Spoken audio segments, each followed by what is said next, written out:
Between 1999 and 2017, in the United States, we lost 700,000 people to drug overdose deaths. 67% of the deaths that occurred in 2017 were opioid related, with approximately 28,466 related to fentanyl, 17,029 related to prescription opioids, and 15,482 related to heroin. The number of overdose deaths increases at an annual rate of about 4%.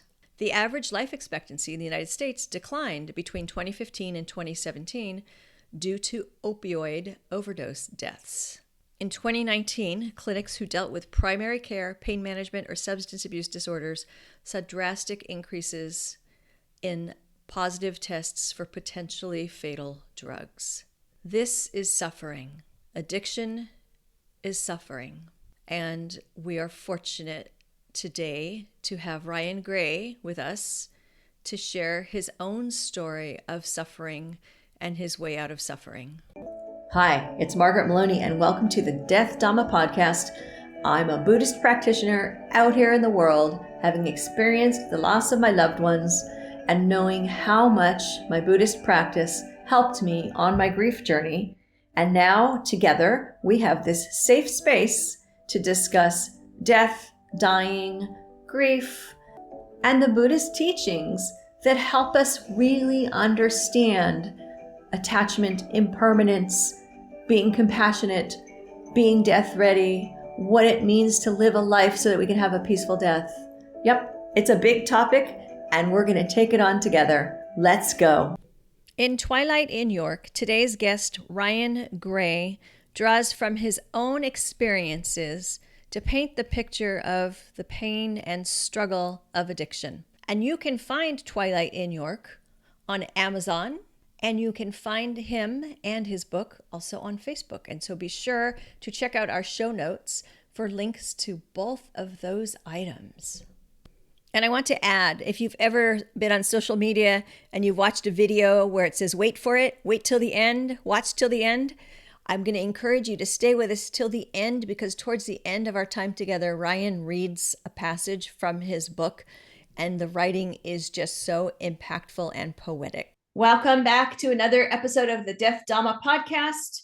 As you know, in this season, we're talking about suffering and ways out of suffering and people who help us. And that is why we're going to talk today to Ryan Gray, because Ryan has had his own experience with suffering and other people's suffering. And he is going to help us by sharing his story and talking about some of the writing that he does, because I do believe that some of his writing is targeted at helping us as well, whether that's your intention or not, which you will tell us. So Ryan, welcome, and please elaborate on what I've said about you. Hey, thank you for having me. No, that's pretty dead on. I've been I had a book published the end of last year, November, and it's the first volume of a 2-volume work, but it is essentially about the final days before I got clean in 2007. So I was sort of on and off the streets for a while there. Really, I think that my story is very compatible with this podcast about suffering, because, addiction is insufferable. I get that. There's something. Okay, well, first, two things. First, will you please tell us the title of your current volume of the book so people can find it? Yeah, it's called Twilight in York. And then it does the second. I know you're working on, I believe you're working on the second one. Does it have a title yet or not yet? Yeah, it's also Twilight. It's volumes 1 and 2. So Twilight in York Volume 1 and Twilight in York Volume 2. The second volume is, it's done, it's polished, it's ready to go. I just it's going to be a while till I can get it through the publisher and have the publisher proofread it and get it out there. And it probably won't be till next year sometime before that second volume comes out. All right, we'll keep an eye open for it. I guess sometime we can have a whole other discussion on the suffering that comes with writing and publishing. I'm sorry to say it that way, because it's a lot, and I don't think people know that until they get into it, right? Yeah, and actually one of the it's a mistake that I made was when I started back in, I think 7 years ago, when I started trying to publish volume one, and actually it was originally one volume, but it was 600 something pages, so I'd split it into two volumes. But back when I started working on publishing the first volume, yeah, I made the mistake of, when I started trying to get that volume one published, I made the mistake of really not writing, Mm-hmm. and focusing on publishing, because you had said, writing and publishing can be very insufferable too. And that's my long version, that the publishing side is definitely stressful. And recently had a friend of mine was where I was kind of complaining on not selling enough copies, and I'm not Uh-huh. happy with my publisher, and I'm not happy with this and that. And he was paraphrasing somebody else, but I think it was something he read, that success is not measured in the number of books sold, or the published, the publishing Mm-hmm. of the book. It's in the success is in the work. So Oh. anybody anybody out there who's writing and publishing, like, writing is much more important. Don't Mm-hmm. stop writing just because you're publishing. That's what I did.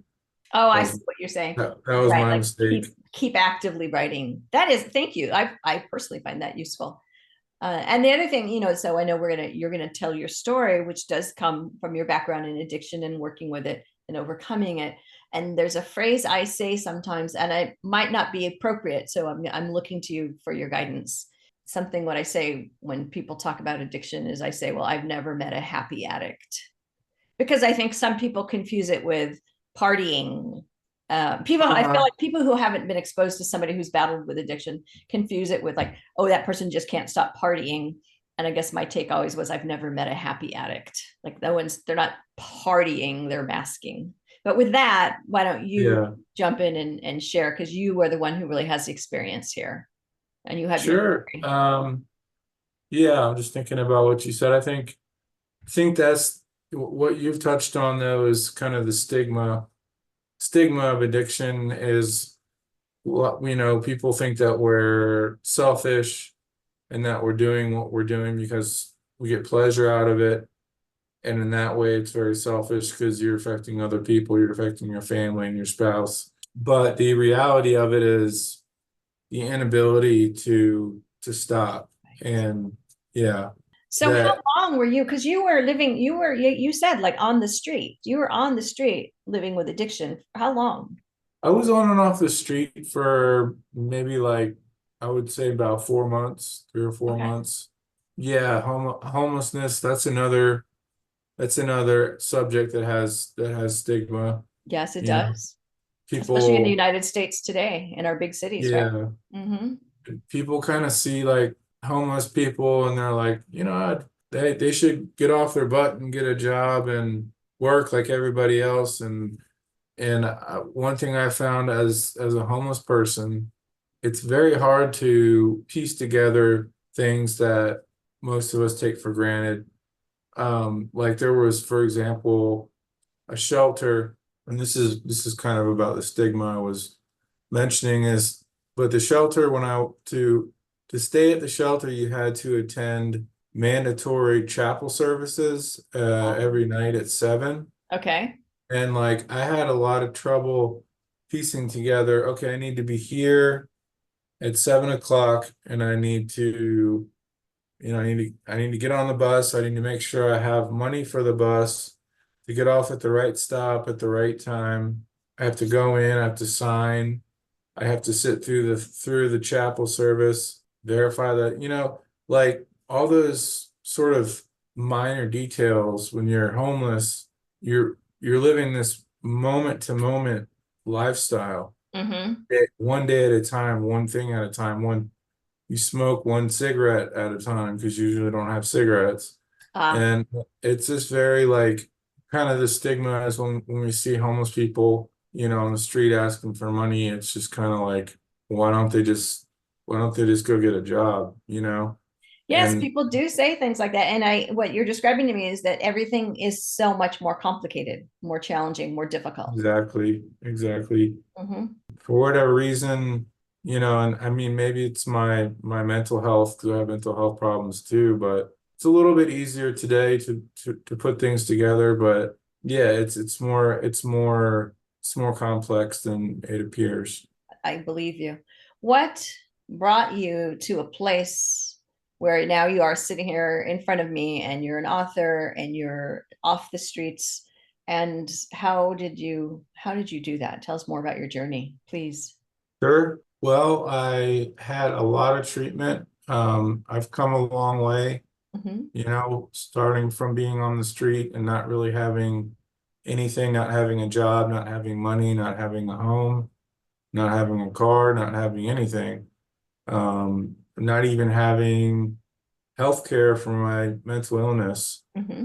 And I went all the way from that to, today where I have a car.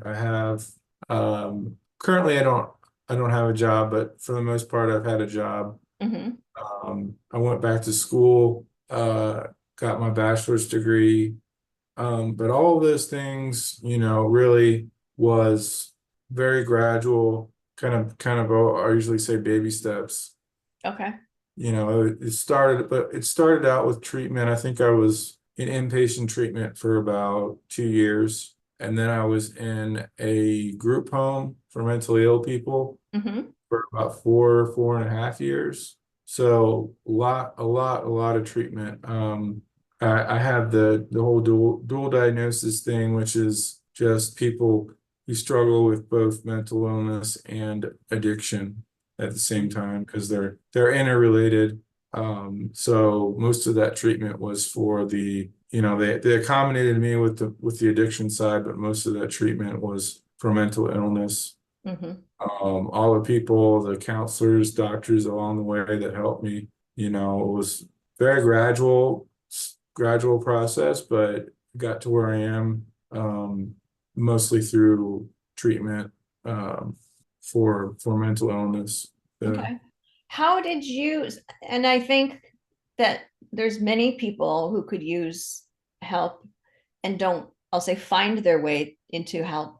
How did you find your way into the help? How did you get it? And I mean, I don't know if you want to take us, I want to be very respectful because you've had a very difficult journey and it's yours. And I want, you own your story.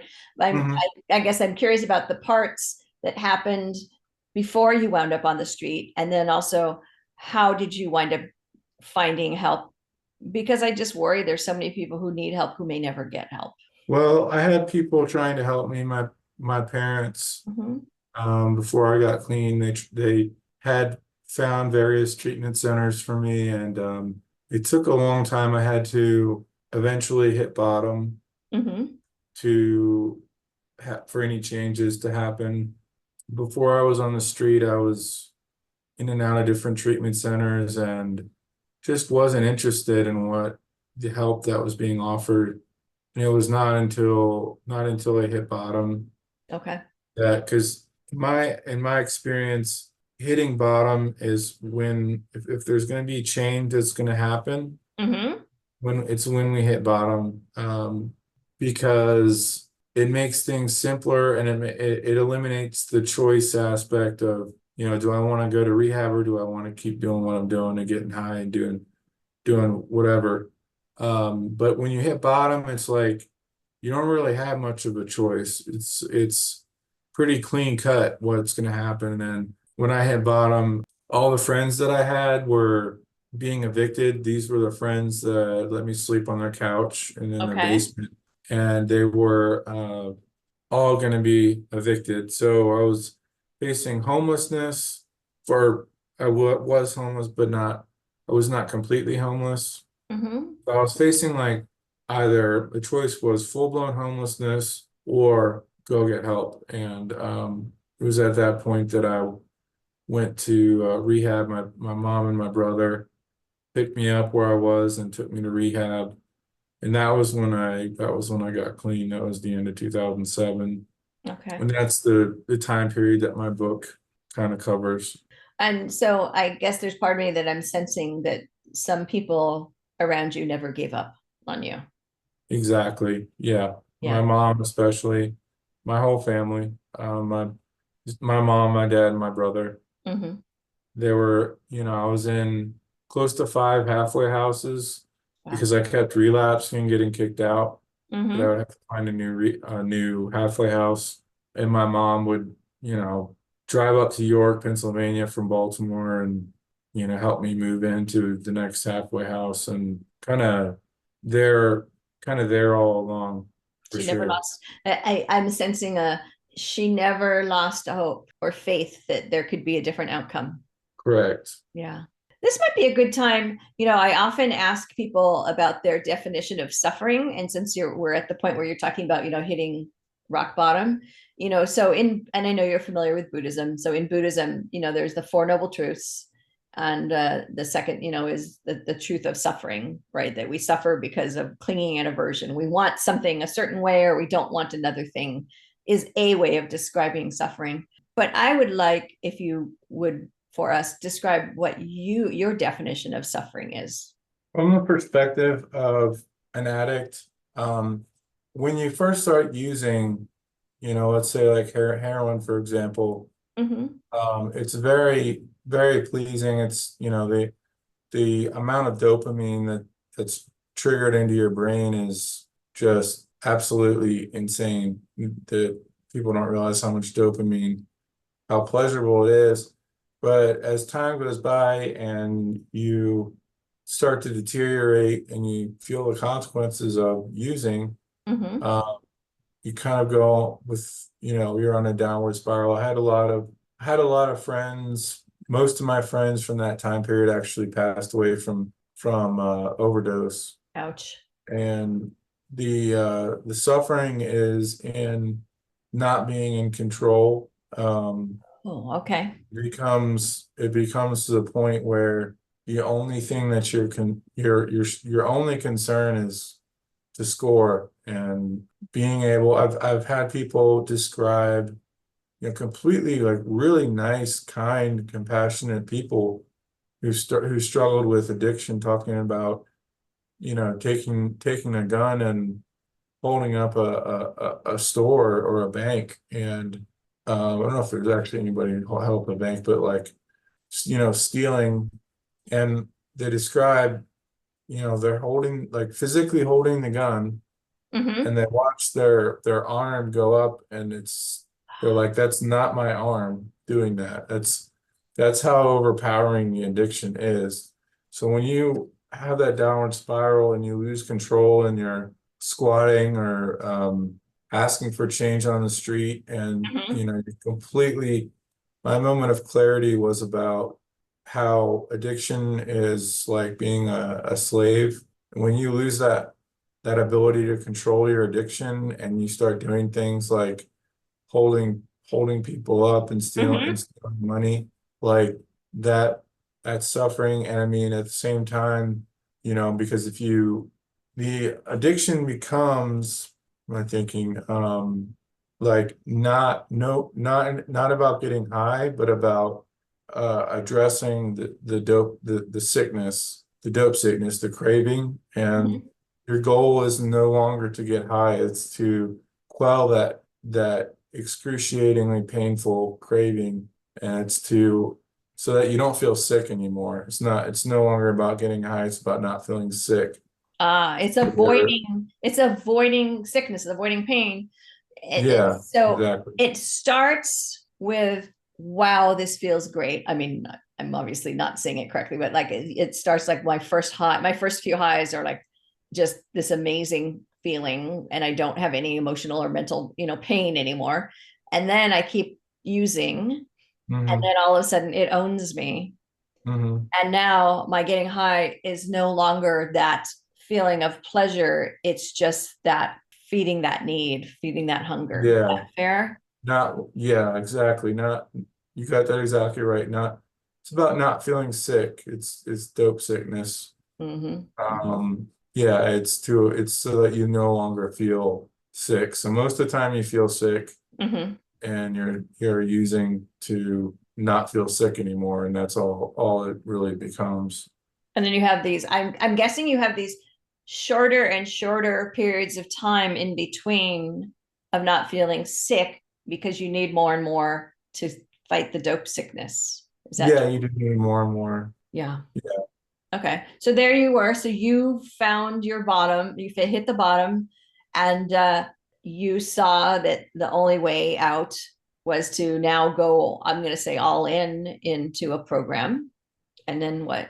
So, and I think I would just a comment on when I was talking about dope, I said dope sickness. Mm-hmm. I was basically describing heroin, but similar patterns emerge with fentanyl and crack cocaine and some other drugs can Okay. cause bad. But you said yeah, treatment. So I went from York, Pennsylvania, basically being on the street to Mm-hmm. 28 days of rehab, and then I was moved from there to 2.5 months of dual diagnosis, Okay. inpatient. And then from there, I went to 2 years of treatment for mental illness. And Okay. that was not so much for I mean, they accommodated me. They made sure I got to meetings. They gave me transportation to, get Mm-hmm. help. But I was there for like 2 years. And these are, 12 step groups were really how I got clean and stayed clean. Mm-hmm. I've been clean since 2007 when I left York. Congratulations. Thank you. Mm-hmm. So yeah, years and years of treatment for mental illness with sort of outside help with 12 step groups. Yeah. So for anyone, and it's likely that anyone who's listening isn't a certain way, but I guess I just want to, go back and interject. So like if anyone is thinking, why don't people just stop? Why do they do this? They can stop anytime they want to. Let's just acknowledge the support system that needed to be in place Hmm. around you to Hmm. make this possible. I mean, you had to do an incredible amount of work, absolutely. And I Hmm. feel like you were able to do this incredible amount of work because of the support system around you. Being in that 28-day program, where they've got you under surveillance, so to speak, to keep you in line. Right, Then being in a location where they make sure you know when your appointments are and that you can get there and that they support you in being in your right, programs and doing the work.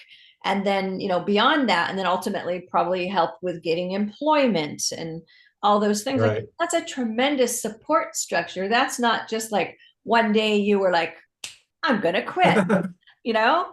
Yeah, yeah, it's like also stigma there again with I was talking about homelessness being more complicated and yeah, addiction no longer really being selfish, it's like we can't with a snap of a finger, okay, I don't want to do this anymore. I'm disturbing my parents by doing this and I'm gonna stop now. And yeah, it's like it's overpowering, and that's why, there's the notion of, higher power, Buddha, God, whatever. Mm-hmm, mm-hmm. Um, Exactly. To give you some place to give, to put something on, to say, help me, higher power. I will just yeah, share with you quickly. I had somebody I was very close to once who was in a program, and he did not believe much in a higher power. And in hindsight, I think he had a really cool sponsor. And his sponsor just yelled at him one day. He's like, I don't care. That doorknob could be your higher power because it's certainly in better shape than you are, you know? So yeah, that idea was, and that yeah, that snapped him out of it. He's like, oh yeah, okay. So yeah. yeah. Mm-hmm. I've heard like it's more important to have a higher power than it is to pick the right one or spend a lot of time figuring out which higher power is your higher power. You know, Um, I think that now as you say that, as we're talking about that, in Buddhism, there's a lot about recognizing our ego and the challenges with our ego. And I don't know this for fact, so you're going to help me. I'm now seeing that recognizing a higher power as recognizing our own ego and letting go of our ego. In other words, like, you're not the one, you're not in control here. There's a higher Mhm. power.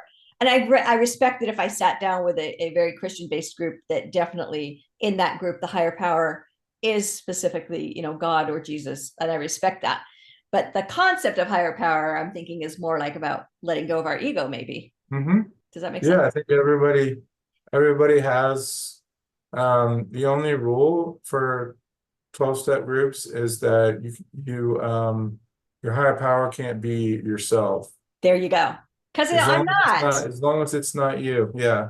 Because I'm not, Yeah. and to some, I'll say to doubters, and this is really simplistic, so I apologize. If we all could just do anything anytime, right? Like, if you could have at any time just woken up and said, okay, today I'm not doing drugs, that's it, I'm done forever, completely by yourself, then wouldn't we all humans be in perfect shape? We'd never be overweight. We'd all have like the right amount of body fat level and fitness Uh-huh. level, and we wouldn't eat too much sugar. And like, as humans, that's not who we are. And so, if Mhm. I looked at somebody and said like, hey, he could stop anytime he wants to, yeah, I just ate a piece of cake because I eat too much sugar, so who am I to judge? Mhm. Yeah. Yeah, no, it's that's why I think having a higher power is so important is because we sort of prove to ourselves that we can't on our own with willpower alone, conquer that addiction. It's too overpowering. It's stronger than we are.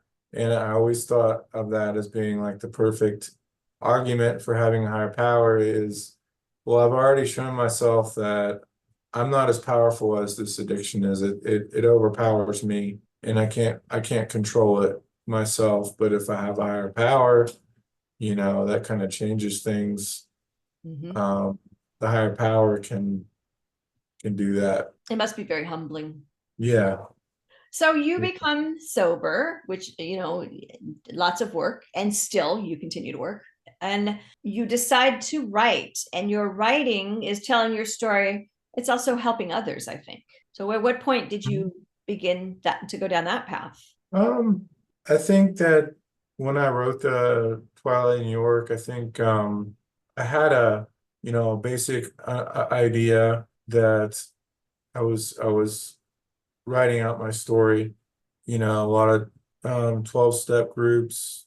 I think it just, if when you're clean and sober for long enough, you develop that understanding that I can't I can't stay sober unless I'm helping somebody else hold it. I think the expression is like we can only hold on to it by giving it away.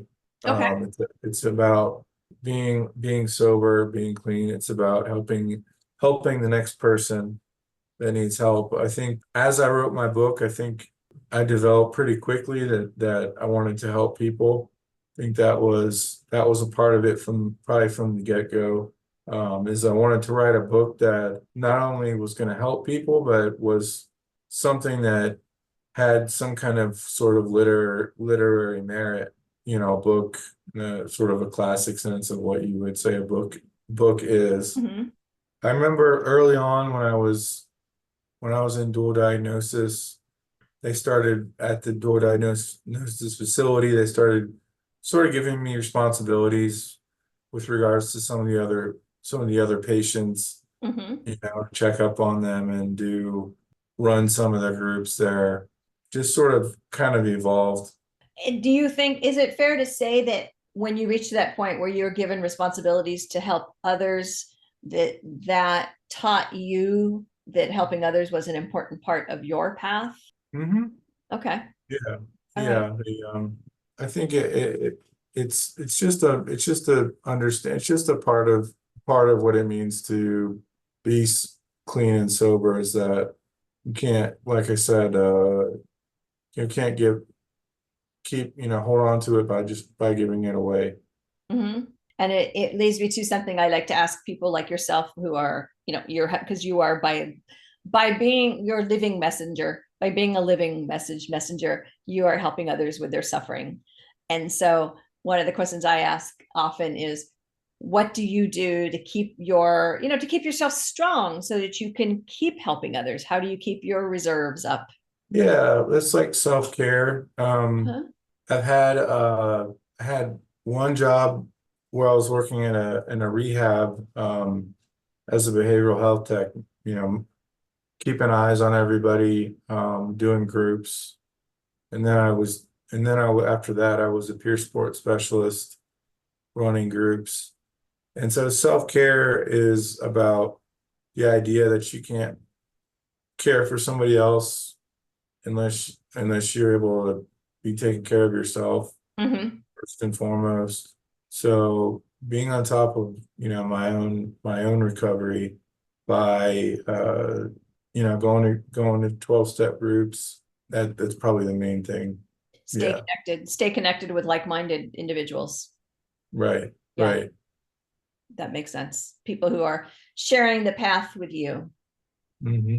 and you with them. See, is there something you would like to tell us, or a tip or a message you would like to give us that, maybe I didn't ask you, and maybe there's something you want to make sure that the people who are listening know? Actually, I was hoping that I could share a passage from my book. That would be amazing. Please do. Okay, so this is chapter 11, volume 1, and I'll just start reading. We were supposed to meet at the same tattoo parlor, the one right next to the meeting, our usual meeting spot, and she made me promise I would come. It was the first and only time we planned to do something beyond spend time in her garage or look at tattoo art, like an unofficial date. I took the bus to where we were meeting an hour late. I saw her through the window waiting for me, but I did not get off, and I saw the look on her face as the bus drove past. When it hit her, I was not coming. I saw such pain and terror on her face, a lostness.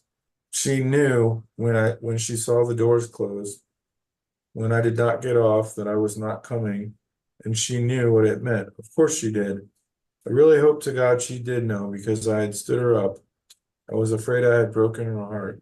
I saw Lenore's face as I hid mine. It was a face of utter dejection, of heartbreak indescribable I knew I had caused.